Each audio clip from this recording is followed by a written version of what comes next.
Si le système judiciaire était une entreprise privée, elle aurait déposé le bilan depuis des années, voire des décennies. Imaginez, vous commandez un colis, il arrive 5 ans plus tard, quand ils ne se sont pas trompés d'adresse et qu'ils ont bien voulu prendre votre commande.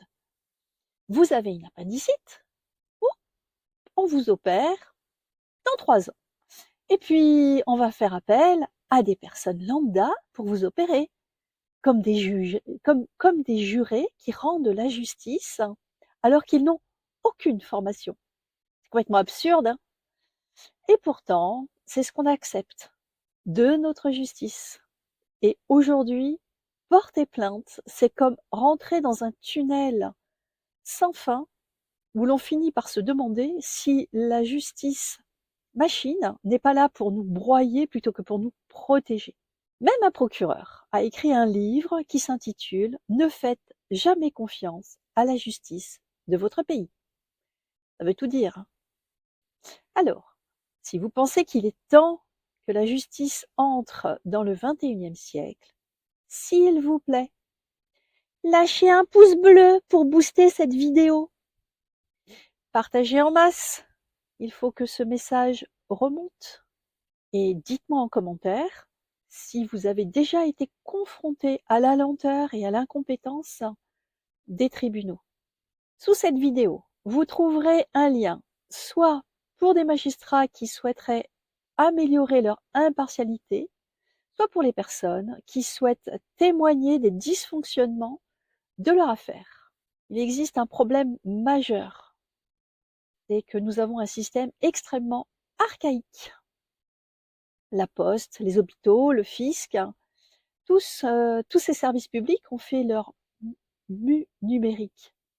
Ils utilisent Internet, les emails et même l'intelligence artificielle. Mais la justice, elle semble figée à l'époque de Zola. Et pendant que les magistrats disent crouler sous la paperasse, des vies se brisent. Combien de plaintes pour harcèlement, violence conjugale ou autres dorment dans les tiroirs ou sont classées sans suite jusqu'à ce qu'il soit trop tard? Des vies anéanties, mais aucun magistrat condamné pour non-assistance à personne en danger. Ce qui serait vraiment intéressant, ce serait que nos plaintes soient enregistrées avec un formulaire clair qui nous précise ce que nous devons fournir comme information pour qu'elles soient traitées. Un système informatique qui nous permettrait de les suivre, que ce soit au civil, au pénal ou dans les autres tribunaux. Le système sera ainsi beaucoup plus clair, moins opaque qu'actuellement.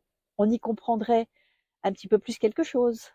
Comme en Estonie avec leur système e-justice qui figure parmi les pays les plus transparents, les moins corrompus par l'indice de perception de la corruption de transparence internationale. Et le plus terrible, c'est l'erreur judiciaire. Des innocents qui sont condamnés, des vies détruites et derrière, une omerta. Une omerta totale. Combien de magistrats sont tenus responsables de ces drames? Aucun. Ils se protègent tous. Ils se protègent entre eux. Et je fais partie de ces personnes injustement, lourdement condamnées pour des faits que je n'ai jamais commis. J'ai porté plainte contre ces magistrats qui ont inventé une loi, qui ont inventé des preuves pour me priver de mon domicile, de mon travail, de mon argent, de ma liberté. Mais bon, je crains que l'affaire soit étouffée si aucun média n'en parle. Et malheureusement, j'ai pu constater que nous étions très nombreux dans ce cas. Le procureur qui a écrit le livre précédemment cité nous informe qu'on a récemment intégré dans la grille d'évaluation des juges un critère de rentabilité. Une prime annuelle est versée en fonction du nombre de dossiers traités. C'est complètement invraisemblable. Est-ce que les juges sont devenus des commerciaux à qui on attribue des primes pour leur rentabilité? Nos dossiers, nos vies, elles sont traitées comme de la marchandise en fait. Moi, ça me Ça me sidère, ça me dégoûte. Et avec ça, on comprend mieux pourquoi la justice est si mal rendue en fait. On ne cherche pas la qualité comme aux Pays-Bas, mais la quantité. Combien d'innocents en prison? Il y a 20 000 personnes en détention provisoire, 20 000 présumés innocents. Et selon Santé publique France, sur la période 2017-2021, 627 personnes écrouées sont décédées par suite, dont 598 personnes détenues et 95% d'hommes. Le taux de suicide était de 17 pour 10 000 personnes chez les hommes et de 23 pour 10 000 personnes chez les femmes. Il était à âge égal 10 fois plus élevé pour les hommes et 40 fois plus élevé pour les femmes en prison qu'en population générale. C'est complètement incroyable tous ces chiffres. J'ai été vraiment sidérée. Et selon l'Observatoire international des prisons, que ce soit par leur nombre ou par leur durée, les placements en détention provisoire jouent un rôle considérable dans l'état de surpeuplement des maisons d'arrêt, qui atteint, comme on le sait, des proportions toujours plus dramatiques. Les personnes prévenues représenteraient près de 40% de la population détenue en maison d'arrêt au 1er novembre 2022. Et paradoxalement, ces milliers de personnes présumées innocentes se retrouvent à vivre dans les conditions de détention les plus punitives qu'ils soient, en plus. Et les voilà contraintes de partager une cellule de 9 mètres carrés avec une ou deux autres personnes, voire plus. Parfois de dormir sur un matelas posé à même le sol, d'y rester claquemuré jusqu'à 22 heures sur 24, sans autre activité que la promenade, et de subir bien sûr les infestations de cafards, rats, punaises de lit, les murs couverts de moisissures, les odeurs provenant des toilettes ouvertes sur la cellule, des températures glaciales lorsque la fenêtre est cassée, et avec souvent une seule question en tête obsédante. Pour combien de temps encore? Et tout ça pour un pognon de dingue, puisque chaque prisonnier coûte entre 100 et 130 € par jour.